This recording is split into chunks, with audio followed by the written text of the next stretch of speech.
All right, online learners. So, day two of poetry.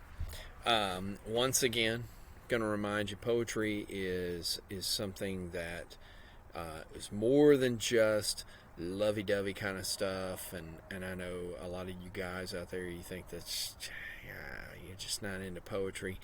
You need to understand that poetry used to be the way that the ancient peoples, before they knew how to write, this is the way those ancient cultures would share their war stories. They would share them through poetic songs around the campfire.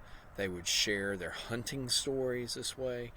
Um, so poetry has been used forever to share um, common knowledge that everyone loved to hear and believe in and wanted to remember because of the rhyme scheme and the rhythm. Um, it allowed it to be memorized. A lot of your um, ancient Greek myths were originally very poetic when they were given. They weren't just a story told, but they were a story told with a type of rhyme or a type of rhythm. So the great battles often were told in this way. Okay, so poetry's played a huge part. Now let's talk about some common types that we are going to learn about today. Okay, all right. Here are some. Okay, looks like I'm gonna have to go to the next slide this way. Never can tell each day. Okay, so here's the first one. I'm not sure. Okay, narrative. All right, so narrative poetry. Now the word narrative just means story or to tell a story. Okay, all right. So narrative poem tells a story. It's very simple. Okay, so it has a setting, it has plot, it has characters, it even has a theme. Okay, so a narrative poem is a poem that tells a story. Okay, uses figurative language, has other poetic elements like rhyme, rhythm, repetition.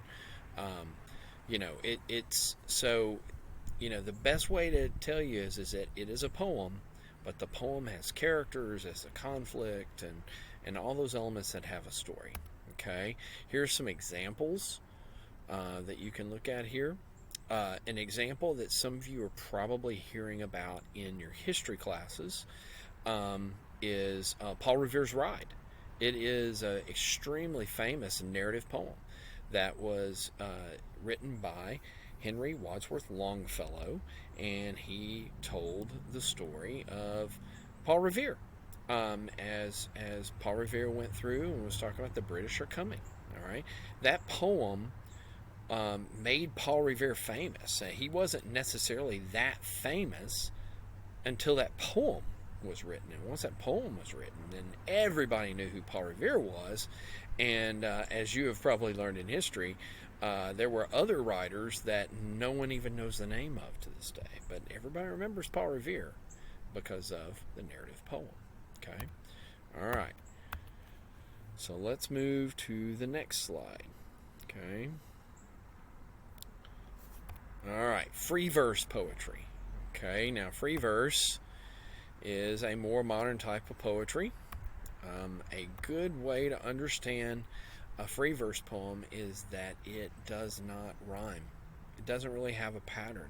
Most poetry have some type of rules that they have to follow and a pattern that they follow. Free verse does not. Okay, it is truly what the poet wants to do.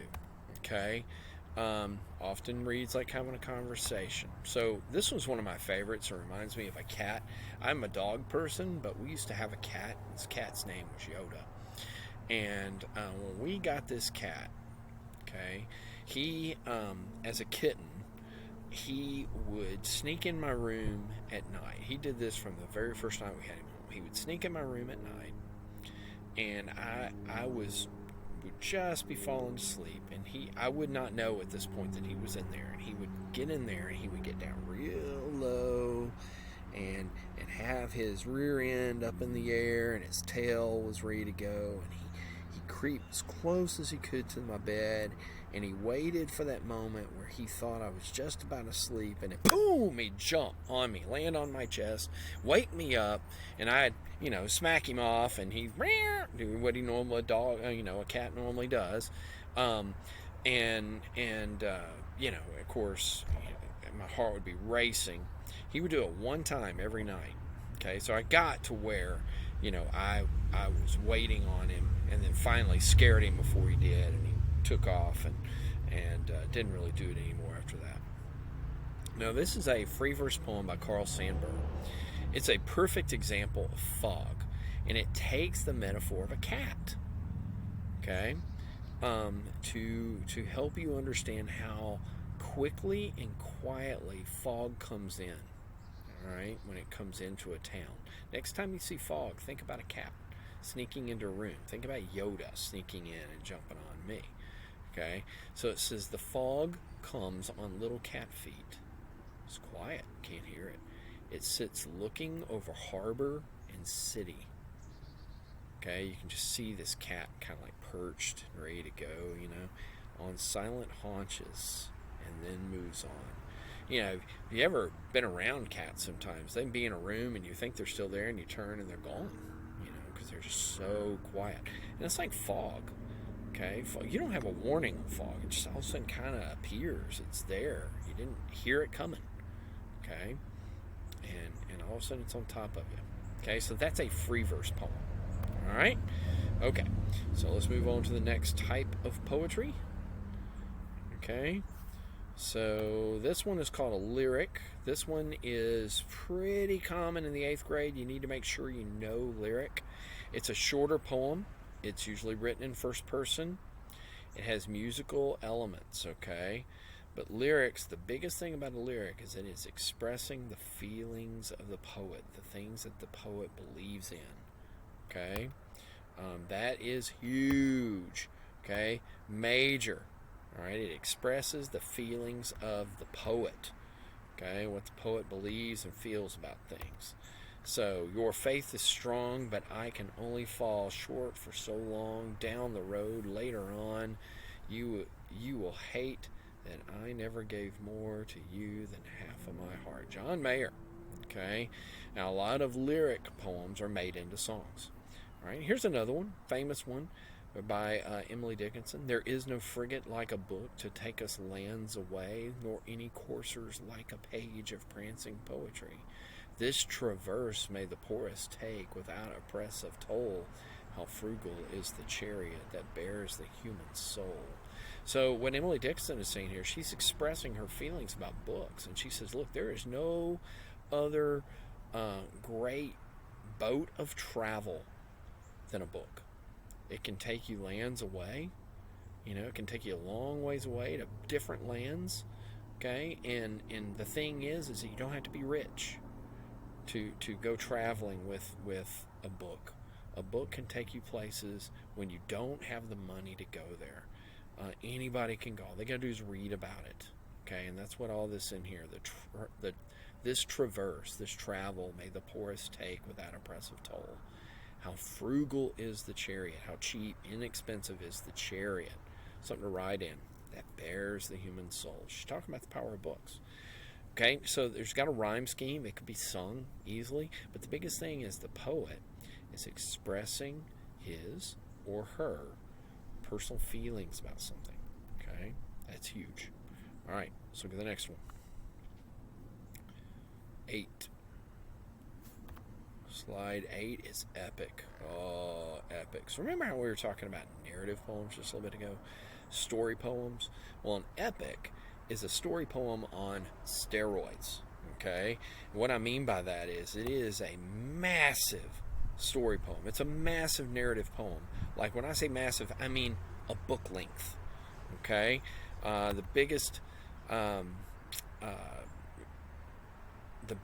poem or epic I've ever read is called Paradise Lost. It's 2,000 pages long. The whole thing is a giant poem, and it rhymes. It's unbelievable. It's absolutely unbelievable. Another example of an epic is Beowulf. It's a famous old story about a kind of like a Viking hero who kills a dragon and defends his people, and I mean it's a good story. Okay, they're extremely long poems. Now the big thing is they're about a hero. Okay, and the legendary acts of that hero.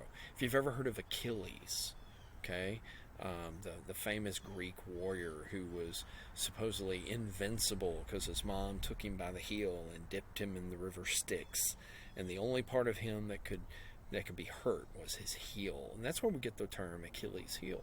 When somebody has an Achilles tendon problem, they get Achilles heel.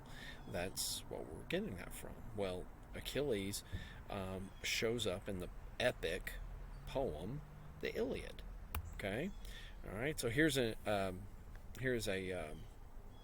example of Beowulf. It was made into a movie. All right. So there you go. Limerick. Okay, let's talk about limericks. Limericks are fun. All right, they're pretty hysterical. They they're normally considered funny, kind of off color, kind of joking like. Okay. They have five lines with distinct rhythm. A limerick will have, the exact same form every time. Okay, 5 lines. It has the exact same rhyme scheme, A, B, B, A. Okay, the first, second, and fifth line are longer and have the same ending rhyme. The third and fourth lines are shorter and have the same ending rhyme. So here's some famous ones. There once was a shamrock named Pat who tripped on a root and went splat. She ripped her best leaf and sobbed in her grief and ruined her favorite hat. Okay, here's another one. There was an old man with a beard who said, "It is just as I feared. 2 owls and a hen, 4 larks and a wren have all built their nests in my beard." Okay, now that may not be super funny to you, but in the day, who knows? It may have been pretty funny. So limericks. All right, so we'll move on to the next one, and it looks like that's it. Limericks are it. Good. All right. Well, hopefully you learned a little bit about types of poems. The ones that we will spend most of our time on 8th grade will be lyrics, and will be narratives and free verse. Okay, so if you can make sure, if you don't understand exactly how those work, make sure you do. Okay, because those are the ones we'll spend most of our time with. All right, you guys, have a great day.